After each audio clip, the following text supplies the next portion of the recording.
Thanks very much for joining us on a Wednesday night from the Gold Coast, back on home turf.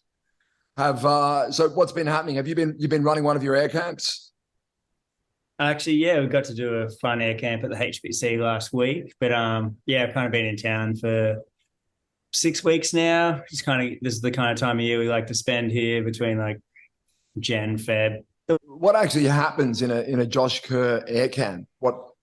Tell me a little bit about it.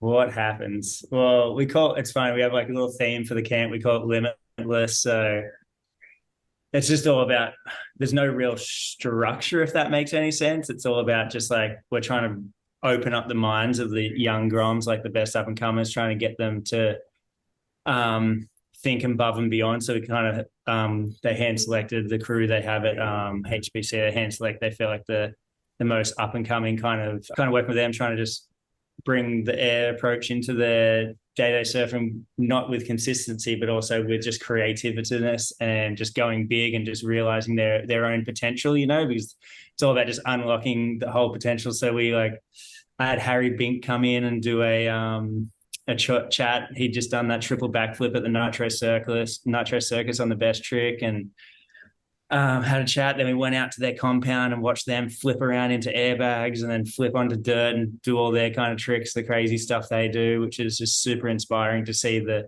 repercussions and the kind of determination leveling to progress in that sport compared to like surfing when we're just landing on water. And people are like, oh, it was like a 3-foot dumpy section out to the flats. Like, no, like put your body on the line and go for it. You know what I mean? It's just water. Yep. It's mellow compared to what these guys, they come off their bike and they're breaking every bone in their body. So, yeah, it's a little different. They have to be a little bit more prepared. We can be a little bit more, change our approach, play around with it more, because we do have the liberties of that in our sport, being in water compared to what they have. And yeah, we just have fun, get them pushing their levels. We yank them around on jet skis, put straps on their boards, get them flipping, and yeah, just kind of pushing the boundaries.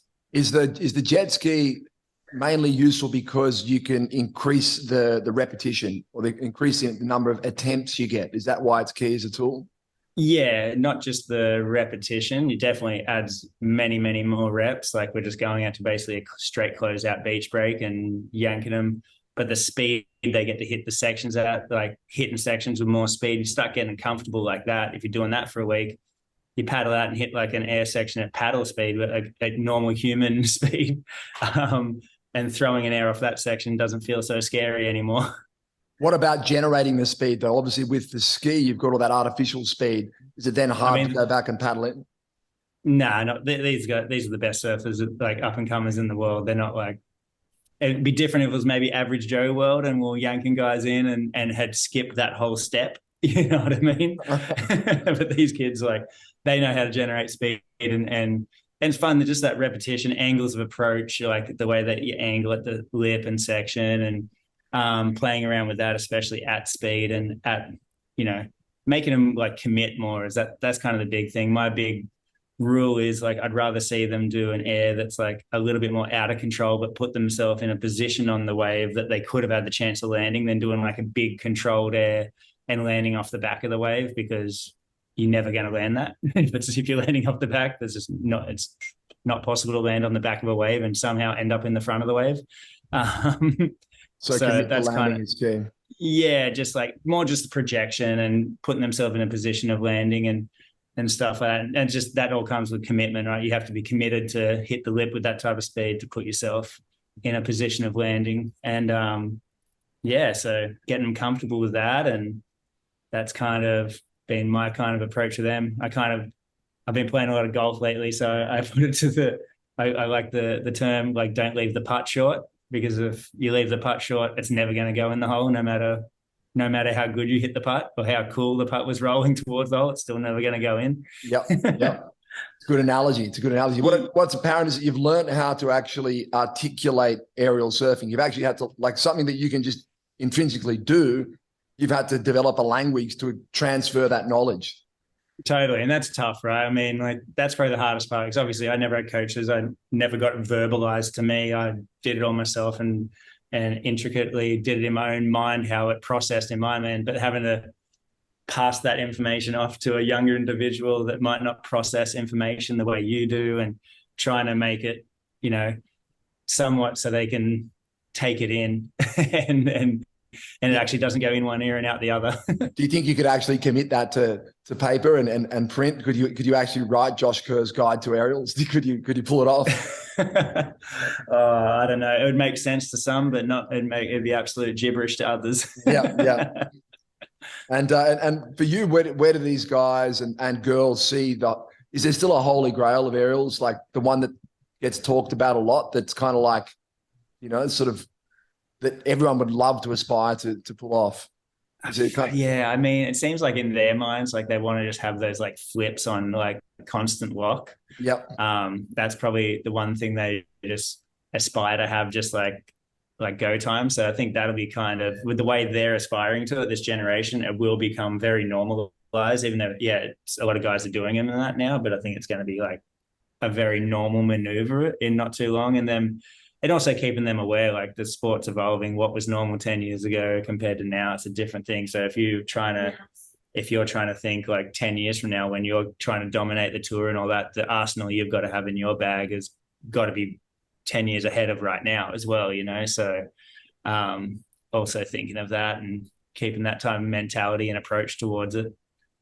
And what about 46-year-old flightless birds like myself? Is there any hope? Is there a couple of basic tips, you know, that we can take on to maybe complete, you know, a really simple straight air? Yeah, there's definitely tips. There's definitely some cheat codes to get lift off for the average Joe or the weekend surfer, you know, but definitely helps to get yanked around by a ski at that stage too. Sure. Accelerate the learning curve. Yeah, accelerate the learning curve. But for sure, there's definitely little cheat codes and little thing. It all kind of, I feel like most people, it's just that angle of approach and gaining speed towards the section and not losing speed when you're trying to do an air. It's just like a plane. It's not going to take off to a faster speed. That's how you get your lift and your pop in surfing, we call it. Sure. So switching subjects slightly, although still in the same field, really. You've been traveling a lot to contests with your daughter Sierra after the last few months, to the regional qualifier events. What's harder, competing yourself or being on the beach with Sierra competing?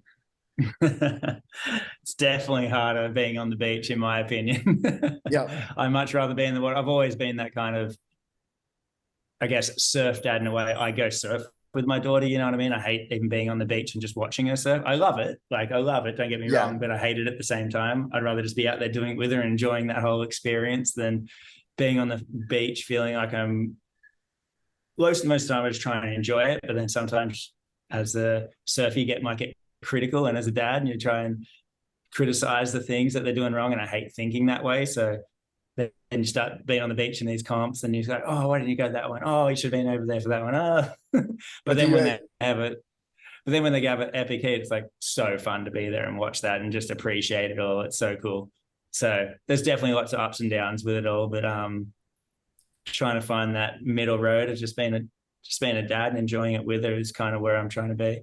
Yeah, I guess that's what I was going to ask. Is it hard to find that line between being, you know, overbearing surf dad and supportive parent and coach? You know, it's kind of tricky. I'd say I'm definitely on just I just try and be the supportive dad more than anything. But then the hypercritical surf dad creeps in every now and then it's like you hate yourself for it when that guy creeps in. But yeah, I mean, always learning. I mean, are there times where you might be doing training, like maybe aerial surfing with Sierra, and it's like, oh, look, I think you should go and try that one more time, like where you're actually kind of play that? Nah, I normally, like, if she's satisfied, she has it in her, but she's so determined. Yeah, it's like crazy. Like, if she comes in from a surf, she's not going to come in unless she feels satisfied. That's just the way she's got it in her mind. So generally she's coming in, and if she's not satisfied, she's probably tried so hard to satisfy herself. I just want to give her a big hug when she gets to the beach. I'm like, It's all good. You're fine. Don't be so critical on yourself. It's all good. You're killing it either way.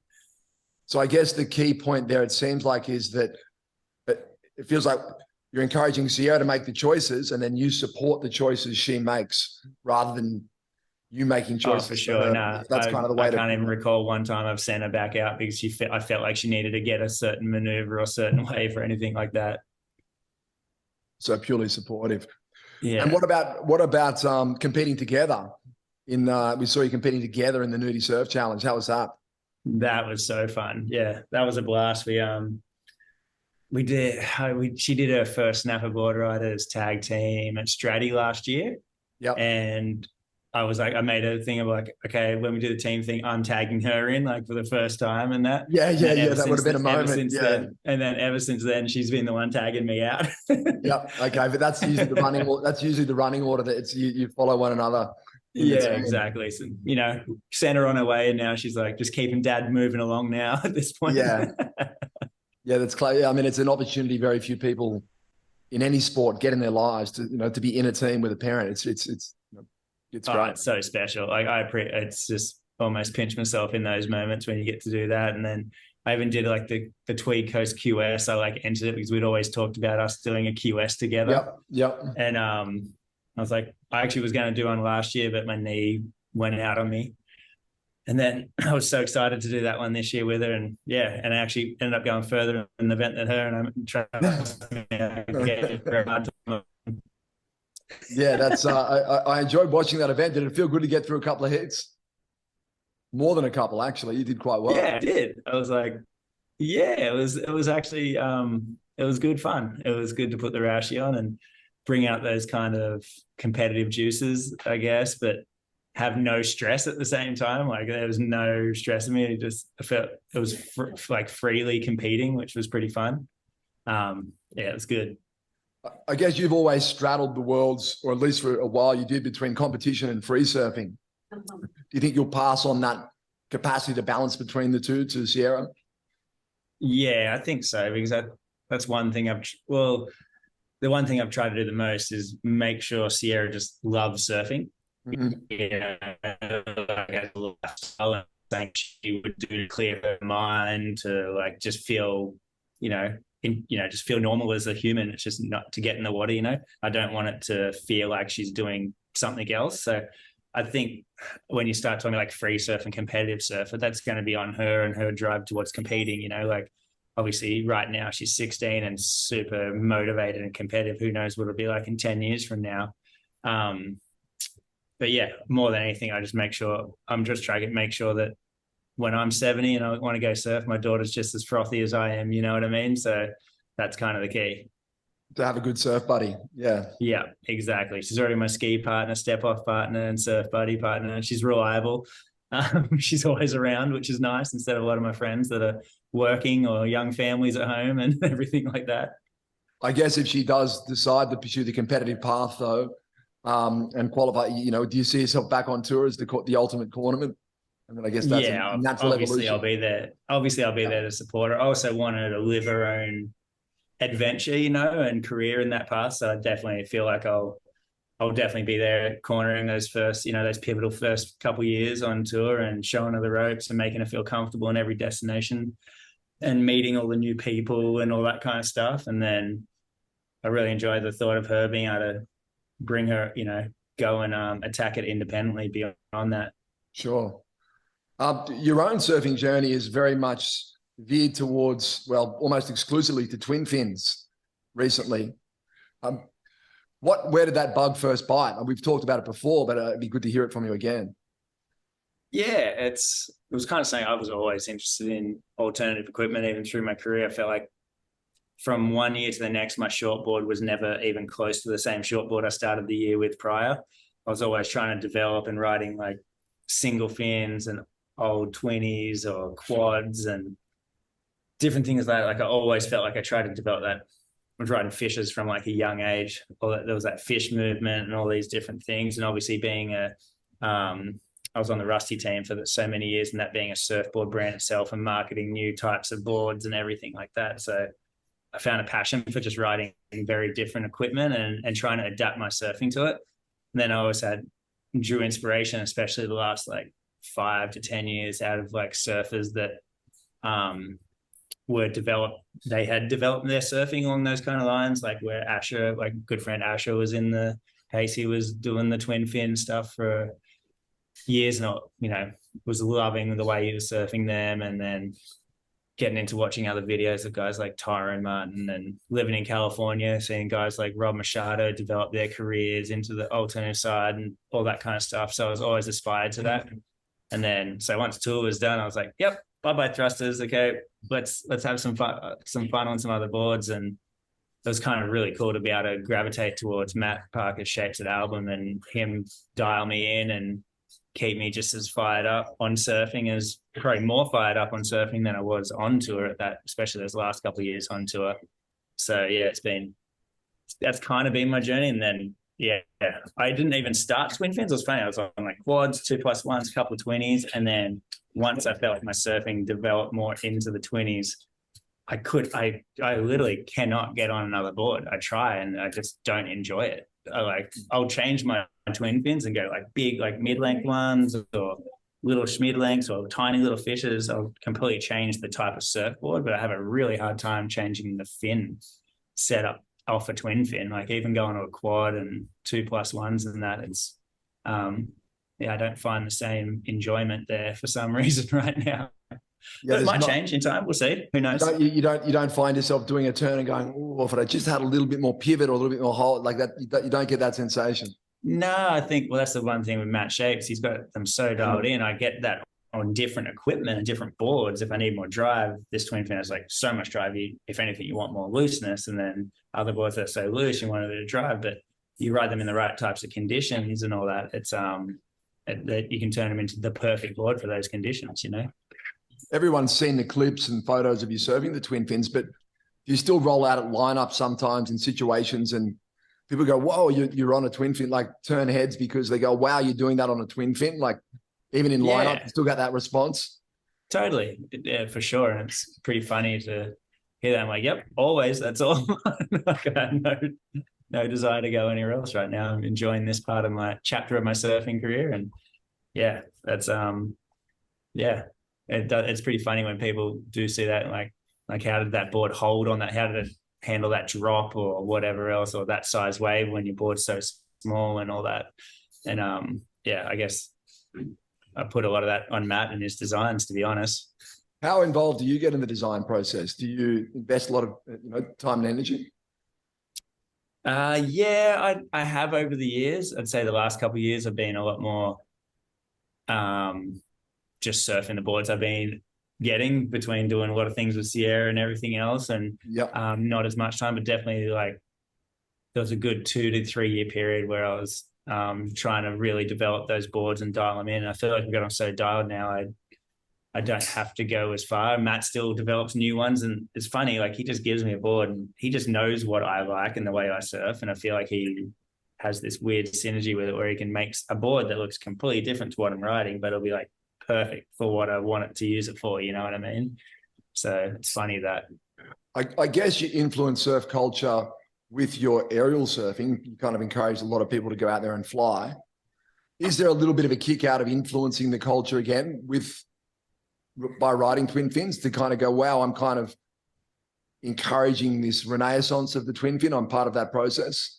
Yeah, and I think I'm still trying to keep the performance element really involved, even though I'm riding these twin fins and that. Yeah, I might enjoy riding some longer boards and everything, but I'm not like a guy, I guess, that's, I'm not really dressing the part and doing all these things and trying to do this whole subculture world thing. I'm just really enjoying riding twin fins, and I feel like they surf really damn good. And hopefully that's influencing some people in a way, but I would say I don't know if I'm influencing a subculture in a way, but hopefully people like the way I'm surfing and I'm not boards under my feet.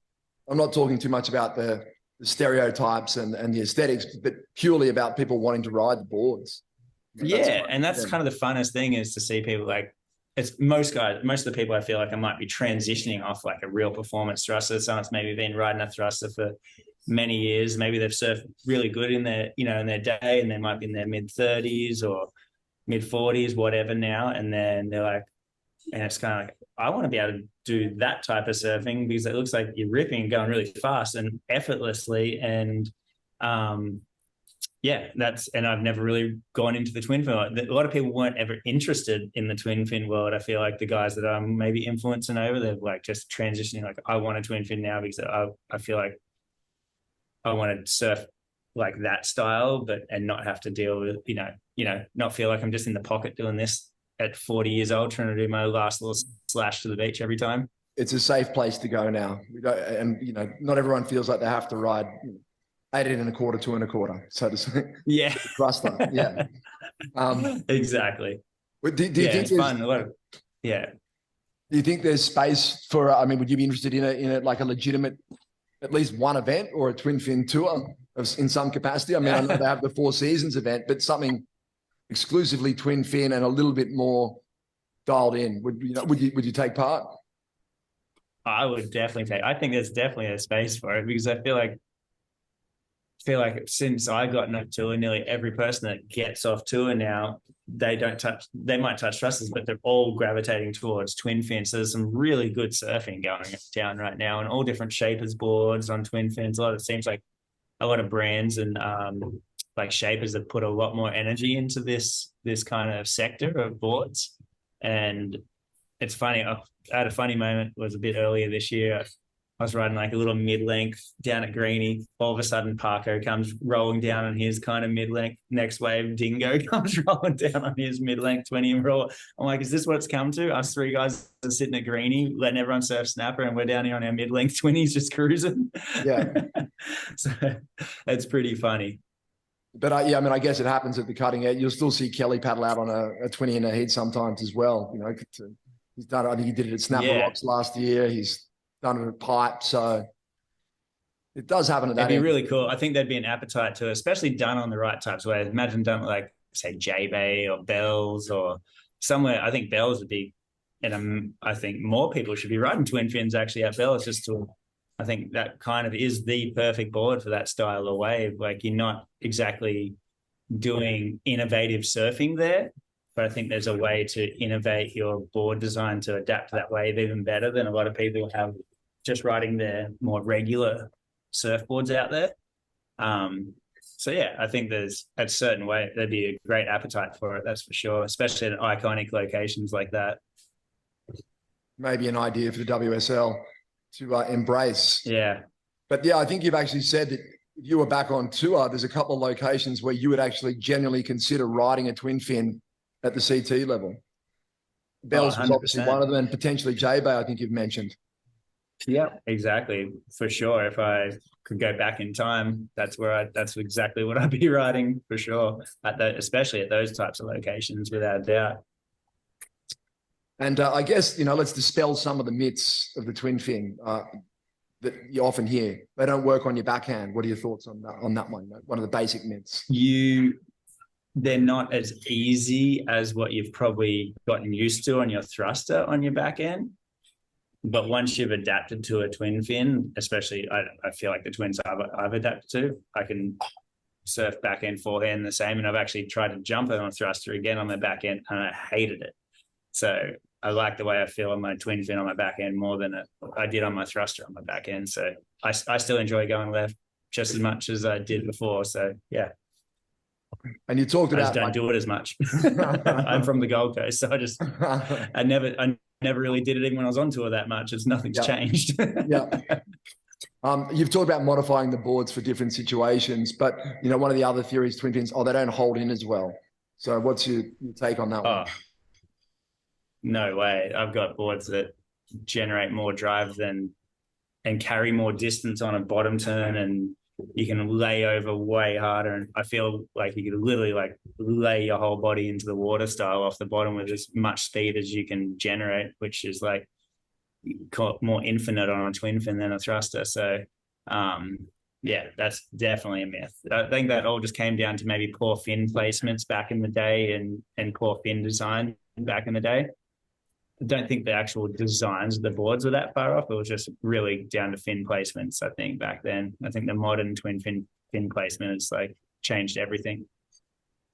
I think I was talking to Jim Banks the other day, and he made a good point, is that particularly with a keel fin, the combined base length of two keels is often equal to or can be greater than the base length of the thrusters. So Yeah, different for way of sure. thinking about it. Definitely different way of thinking. And then a lot of like twin fins as well, especially shorter ones, you kind of can get a bit of a straighter rail line, and that just offers a lot of drive just in itself, just having a straighter rail line as well. What about big waves? Have you tested the limits? And do you have plans of further testing the limits of the twin fin? I mean, I've surfed them as big as I could surf, not going to a rhino chaser. Yep. If that makes any sense. And yeah. So give us a wave example. Give us a couple of waves just to let us know. Sunset, like 12-foot sunset. I've surfed, like 10 to 12-foot bank bolts in Indo, can Dewey, 8-foot rifling left. So yeah. So all those style of waves in on 20s and even open watery kind of waves where it's more about swooping, like turnstile on that, like a rock pilesy kind of waves, but in other locations. And I enjoy it more because I feel like going back to the drive thing, I carry way more distance, and I think that's the biggest thing I've enjoyed. But I actually never enjoyed doing calves on my thrusters, right? Because I felt like I was going slow by the time I got to the outer face of the wave. Yep. Just because when you're climbing the face of the wave on a thruster, it creates the drag, and that's why I always like just going up into the lip. Just felt more radical and better, Yep. But then on a twin fin, it's just like you don't lose speed driving off the bottom, and you can actually, where your eyes are looking out on the open face, you can actually get there without feeling like you're getting slow by the time you get there. So that's like the biggest thing for me. And finding a few boards like that, a little bit longer, straighter rail line, you can put some keel fins in if you want real, like a shit ton of drive. Yeah, so I can feel the enthusiasm. You could talk definitely hold. You could talk twin fins all night. I can feel the energy. Yeah. Yeah, you're getting me excited. That's a whole technical conversation. What about Josh Kerr, the businessman? I mean, you've had success beyond surfing. I think you obviously invested in Balter. I think you invested in Sinatra as well. Do you think pro surfers need to think a little bit more laterally about being a pro surfer and how they use their money along the way? Yeah, I think the main thing is to think outside the box, how you can create opportunities and utilize opportunities that are probably coming your way as well. It can be tough, I know I did, I couldn't imagine like the top world champs and all that kind of guys, what they get hit up for in the way of ambassadorships, ownerships, investments, and all that kind of stuff. And trying to iron all that out, it's a pretty tough thing to do unless you have really good people around you. And I think that's probably the key, is to have great people around you, a good network that people bounce things off, and educate yourself in that kind of world at the same time. I think I kind of got lucky when, I moved to the States for a while. Well, it's still there a lot, but, the last 12, 13 years. And when I moved there, I surrounded myself by a lot of kind of, not young, like older than me, successful, that have succeeded in certain areas, and just becoming friends with those people and listening to them and taking on all that knowledge. It's so key. And I think every athlete should do that, because they know they're going to have to almost they can rely on that to create opportunities for themselves post-career and during their career. And, it's actually the most time you'll have on your hands is while you're on tour. I think post-tour, unless you've done really, really well for yourself, you're going to end up busier than what you're before, like whether it be with family or more time at home, or actually doing, acting on the opportunities you had created for yourself at the back end of your career. So yeah, I think, a lot of athletes should be definitely dialing in on that and have that to fall back on. Just even have that knowledge to fall back on, because obviously if you're someone's going to want to utilize you because you've become great in a certain area, like whether it be surfing or whatever athletic field you're in. So to do that, you've had to be disciplined in one way or another. You know what I mean? That's why you see a lot of, I guess in the States, like a lot of they have that really good structure of professional sport where you have to go to college beforehand, get educated in some field, even though they kind of get plugged along through there. Then they go do their sport. And then post-career, a lot of them end up, falling back on their college stuff, whether it be a business thing or they go into real estate, but then generally a motivated person because you're competitive, if you go into like a field, you want to be good at it. And I'm the same way. When I go into business and I want to learn, I want to start things, I get competitive in that way and I enjoy that kind of process. And you've picked a couple of winners, which is kind of key, I guess, with, as I said, Balter and Sinatra, you've done well. So you made the point that, if you're in that sphere, in that competitive sphere as a surfer, there's lots of things are going to get thrown your way. So you've really got to, it's like, use surfing as the analogy, you've got to pick a good wave and totally have the capacity to do that. Yeah. And also, 100% pick a good wave. And then also think, obviously, Sinatra was an investor and then Balter was a founder. We created that opportunity for ourselves, you know what I mean? And that is something that's really exciting to kind of do. And I think it's really fun to learn, especially while you're on tour. And I'd done one before that, a loungewear brand, didn't have as successful or anything, but still that was almost felt like my college in a way, just starting something from scratch and seeing it all the way through to fruition. And the whole process is just so good to immerse yourself and get involved with. I mean, if you've got energy and passion towards it, then you're going to be enjoying it, and just learning is fun. So do you also have to learn to compartmentalize your thinking a little bit? Like, so you're like, okay, I've got to make these business decisions and be savvy and be aware of this, and I've got to go and surf a heat in an hour. So switching between the two modes of thinking is important. Yeah, it is. I was always funny. I've just got a lot of natural energy, I guess. So I'd be sitting on the things, replying to emails, and then it's okay, it's coming up. Okay, let's go. Yeah. So, that transition. But I think that's at that point of the career, kind of keeping it simple. You're like, you've surfed your whole life, you're paddling out wherever, Rio de Janeiro, it's a beach break, you're going to figure it out. And when you're on a wave, just surf good. And if you don't surf good, you won't make the heat. It's pretty simple, I felt like I kept my career very simple in that kind of approach.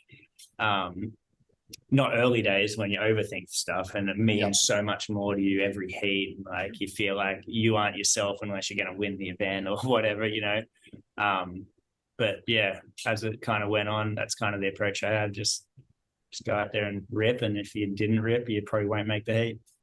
So there's almost something to be said for having an intellectual or business distraction almost while you're competing, just to put things in perspective. Yeah. Definitely a very healthy distraction. You know what I mean? That's for sure. There's healthy distractions and not healthy distraction. I don't see business as a not healthy one. That's for sure. You're only growing as a person at that point, and that's only going to help you in everything you're doing. It's just going to open up more things, no matter what it is, whether it's surfing. Even though at times you feel like it's taking away, but if anything, it gives you more clarity towards that side, if that makes any sense. But yeah. So what's on the portfolio now? What are the what pies has Josh Kerr got his fingers dipped in? There's a few going on. Yeah. There's definitely some that take more time away from my day than others. Between like album, electric bikes, and a couple other advising things. It's just like my day's pretty full, let alone trying to be a husband and father and everything there. And an aerial coach. And air coach. Yeah. It's always fun though. Yeah. Definitely. There's times where I tell the missus, I don't know what I'm doing right now. I'm just like, and then I'm still trying to get the handicap lower in golf too, which it's frustrating the shit out of me too. So. Yeah.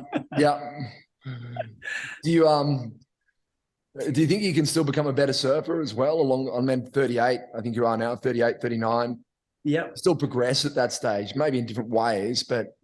Yeah. I definitely don't feel like I'm putting effort in my surfing to try and like break new barriers, if that makes any sense. But I do go surfing still with a purpose of not just enjoying it, but still trying to surf really well and take a new approach on waves. And sometimes that creates whole new feelings and new things. And so, there is still definitely progression there. Sure. I guess you can't help but ask every pro surfer what they think when they look at Kelly winning Pipeline at 51. Like, does it just, because you were so close to it, you have an appreciation for what that actually involves? I just got goosebumps even thinking about watching that go down. It's just, at this point, I'm like, just freaking keep going, just go all the way. You know what I mean? Go till the wheels fall off. Yeah. It's just like, I love it. And just, it's kind of like, even like watching Hedgie compete and stuff like that. He's like so into, I just love to see people that have like found they're just like, that's who I am. That's what I do. I'm owning it. I'm this age. I don't give a shit. I love it. And no one's going to stop me from doing it. So, and I love that type of like, you know, you kind of get older and you love just seeing motivation, inspirational kind of stuff and all those kind of different platforms. And I get motivated seeing that just I know like they're owning who they are, they know who they are, and they're loving what they're doing. You know what I mean? They've got their identity and that's what they do. Like Kelly, Hedgie, all these guys. And as a surfer, I love that. I think it's awesome. It's about still having, you know, genuine purpose at that stage of your life, I think, you know. Yeah. Obviously, none of us, we can't all win the pipe masters, but you can have that kind of focus and purpose. Exactly. They're waking up every day with that purpose. And, you know, as you get to middle age, that's like everything, you know, that's there to keep the mind clear, motivated and everything like that, just to have those purposes, like switching off and just sitting on a beach 10 hours a day. Sounds great in theory, but once you start doing it, you just like shut down, you know what I mean? And that's, no one wants to do that. You need to just keep that purpose going, stay in the present with everyone around you. And yeah, it's awesome. Did you watch the Portugal event overnight? And if so, what did you think of Caitlyn Simmons winning her first event? Amazing. I didn't get to watch. I think once they put it on hold, it was getting pretty late by that time. I think I made it to midnight. Yeah, that was exactly. Once they threw it on the hold, and I was like, okay, I can't stay up any longer. Yeah, but to wake up and see that was insane. And then obviously I saw the heat where she I think it was one of the first heats maybe of the day where she squeaked through and then got to take advantage of that moment and then go all the way to win it. That's super inspiring. Obviously being a good friend of my daughter's, and that just inspires her and motivates her. And yeah, it's she's definitely her and Molly are paving the way for like girls like my daughter and that. So it's rad. Do you think that you know, aerial surfing is the realm where there is scope for major development of women's surfing? Do you think that's coming on a whole new level? Yeah, for sure. Obviously, the aerial surfing women's it's developing and changing. We're seeing a whole new generational surge on that side.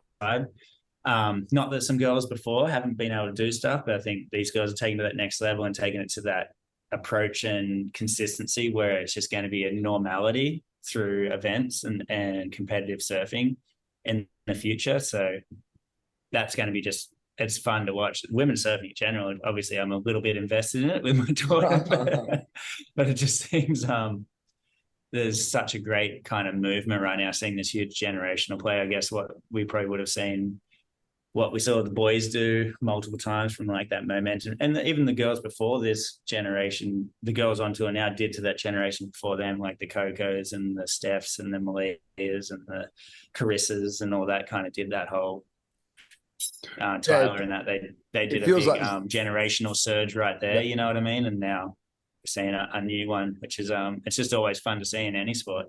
Definitely. And it feels like there's a lot of good stories to tell. It just, there's different sports have eras, and it feels like women's surfing is, you know, sort of definitely in an era at the moment. Yeah.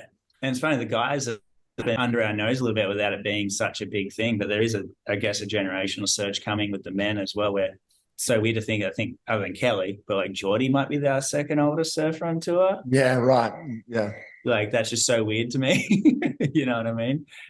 Not that he's not that old, but he doesn't seem old, no. But mid-30s, but his surfing isn't old. And then you think of like what's happening. But I don't think that there is a generational surge, but I don't feel like it's as the surfing skill level has changed that much within that surge. You know what I mean? Unlike what we're going to be seeing this women's side, which is really exciting. Yeah, it's going to be. It sounds like you're still fairly dialed into the pro surfing scene as well. You're a happy viewer. Yeah, for sure. I enjoy watching it. It's a great sport.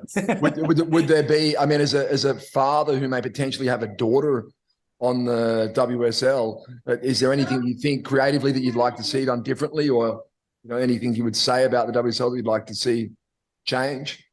I mean, it's a tricky one right now with the cart and the final five thing. It's still still digesting it, I guess, the last couple of years, how it's going down. And I mean, I've made many different assumptions. I feel like it's changed my opinion on it even over the last couple of years. So I don't really know how to like what to say there yet. I don't think I've made a decision on what I like and don't about it.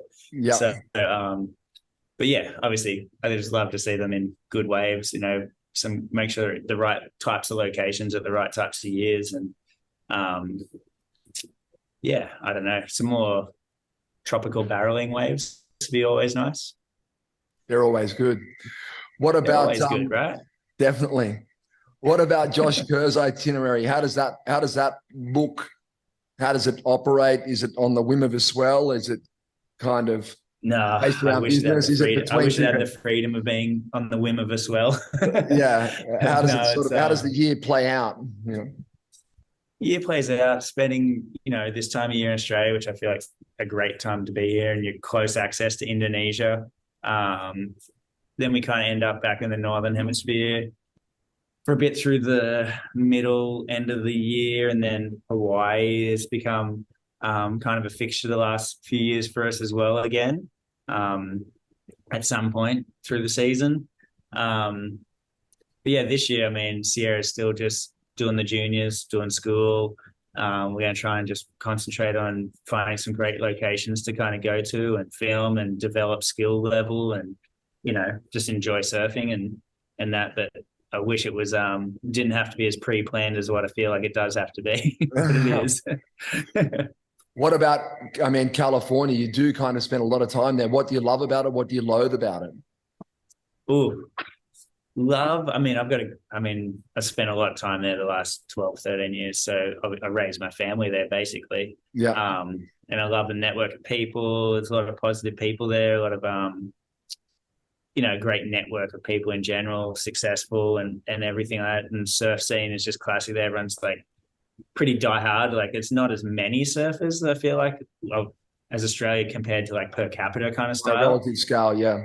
Yeah, but they're very diehard and they love it and they're just so into it. It's so classic. So that energy is fun to be around. But yeah, what I love is, like, I guess that kind of side. The golf courses are great. That's what I'm really loving lately. The waves aren't quite as good, but the good thing about, I guess, California is there's lots of fun days to surf. You know what I mean? It's not really pumping very often, but there's a lot of fun surfing days, like rippable kind of days. So I enjoy that because it's probably, especially Southern California, I feel like they've had a weird weather pattern lately, but it's probably the most stable climate probably in the world. I feel like it's sunny 350 days out of 365, and it's, other than the marine layer, that can get very old. I hate that marine layer. That's definitely a load. But generally it's like, you know, sunny most of the time, and no wind until 10 a.m. Like, it's pretty much just a staple of most of the year. And that's always nice to know you're going to get a glassy morning surf most mornings. But yeah, and then, yeah, I guess the loads, I'd say number one is how cold the water is most of the year, and especially through winter. And then the marine layer, that is one of my biggest pet peeves, that marine layer. So when you say the marine layer, like, talk to the average Australian about the marine layer. It's like just a dense fog, that kind of low level fog that kind of rolls in. And it can be really thick and misty. And then other times it's just like a consistent, like, gray layer, a bit higher layer. And it takes a while to burn off. Like, they call it burns off around, like, you know, midday a lot of the time.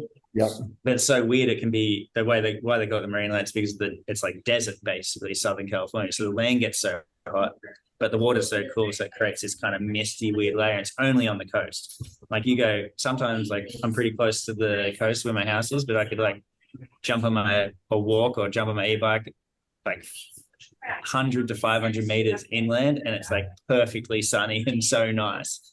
It's so weird how it's just generally sits within the first K or two, sometimes just first 100 meters, even, or a couple hundred meters of the coastline. It's a very weird phenomenon as an Australian. That's for sure. Yeah, it's certainly a defining characteristic. Do you think in America sometimes, obviously it's got a lot going on politically and there's a lot of different elements, do you become aware that Australia has a bit of a tall poppy syndrome sometimes when you're in the US?